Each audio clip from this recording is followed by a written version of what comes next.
Mr. President, quote, "There is a time and a place to debate health care, just like there is a time and place to debate energy policy and immigration and education, but not when the funding of the federal government and all the lives that are impacted by it hang in the balance," end quote. There is a time and a place to debate health care, but not when the funding of the federal government and all the lives that are impacted by it hang in the balance. Those are not my words, Mr. President. Those are the words of the junior Democrat senator from Connecticut back in 2013. There is a time and a place to debate health care, but not when the funding of the federal government and all the lives that are impacted by it hang in the balance. These words were once emblematic of the Democrat position here in the Senate. Democrats once passionately opposed shutdowns, or so they said, in large part because of the impact they would have on American citizens and American workers. Now? Well, now government workers and every other American affected by this shutdown have become nothing more than pawns in the Democrats' political games. On Friday, federal workers missed their entire paychecks. The next paycheck for our troops, Mr. President, is in jeopardy.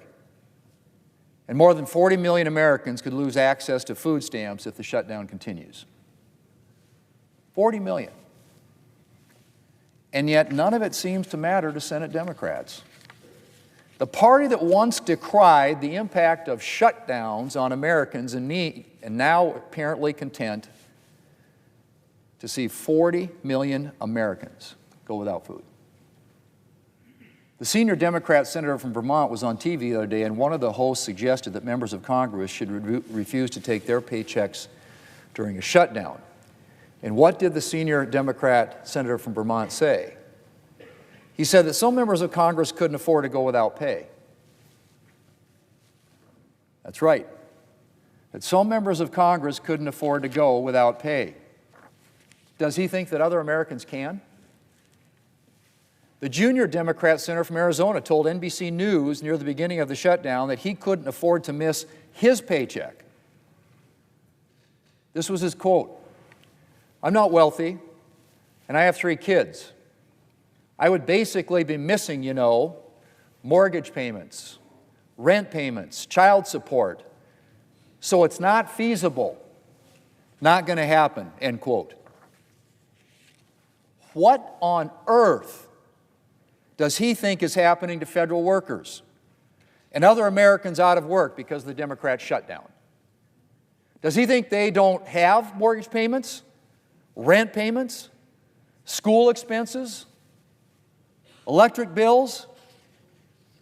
If some members of Congress can't afford to miss a paycheck, how much more is that true for the many workers making a lot less than members of Congress pull down? The junior Democrat senator from Minnesota stated that she would not be foregoing her pay because she's continuing to work. Because she's continuing to work. Do Democrats even hear themselves? She does realize, right, that a lot of other people are continuing to work and have been working without pay now for 4 weeks thanks to her actions and those of her Democrat colleagues. How many of those workers are going to miss their rent payments or mortgage payments before Democrats are satisfied? Shutdowns aren't victimless crimes, the senior Democrat from Virginia said. Less than a year ago, I might add. Well, Mr. President, Democrats' victims are piling up. And Democrats don't look likely to spare anyone anytime soon. In fact, they're freely admitting it. The second-ranking Democrat in the House of Representatives said recently, and I quote, I got it right here, Mr. President. Of course, there will be families that are going to suffer, but it is one of the few leverage times we have. But it is one of the few leverage times we have.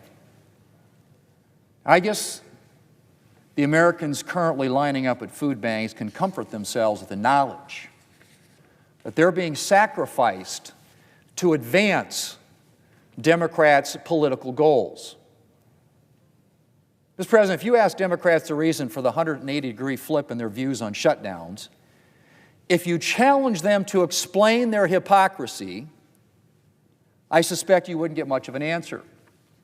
I suspect that at best Democrats would bleat something about how this shutdown is a special case.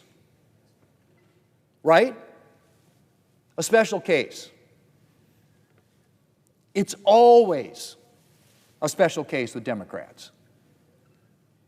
A historic blockade of presidential nominees. Well, that was a special case.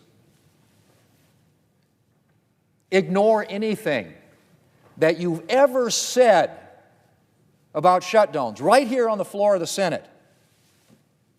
Well, this is a special case. I'll tell you what's actually special about this case, Mr. President. Special about this case is that Democrats' far-left base demanded a showdown with President Trump. And Democrats have abandoned every principle that they possessed relating to shutdowns to give it to their base. And while some Democrats may be privately uncomfortable about all the damage a 4-week shutdown is doing, so far, they're too scared of their base to do anything about it. Mr. President, Democrats claim that this shutdown is about addressing the expiring Obamacare COVID subsidies. But that's not really what this is about. If this was really what this is about, the Democrats would be voting to reopen the government so that we could actually engage in a serious discussion about rising health care costs and how Obamacare has failed to address them. But they're not. Because at the end of the day, Democrats don't want a solution. They want a political issue. And if countless hardworking Americans are sacrificed in the process, of course there will be families that are going to suffer. But it is one of the few leverage times we have. Apparently, that's just fine with the Democrats here in the Senate. Mr. President, we'll be voting once again this week to reopen the government. To reopen the government, restore hardworking Americans' paychecks, protect nutrition programs, support critical services like air traffic control, and that list goes on and on and on. And Democrats will have a 13th chance to vote on a clean, nonpartisan funding bill that will reopen the government. All we need are 5 Democrats to join the 3 who are with us already. And we could have the government open in a matter of hours. It's that simple, Mr. President. The solution is sitting right at that desk. The bill that passed the House a month ago is sitting at this desk and has been now for a month. And we have repeatedly called it up, asked us to vote on it, and every time we get 55 senators voting for it, everybody knows the rules in the Senate require 60. But that bill, with 5 courageous Democrats stepping forward and helping us pass it, could be on the president's desk, signed into law, and this government reopens. It could happen today. It could happen this afternoon. Let's just hope, Mr. President, that somewhere those courageous Democrats exist.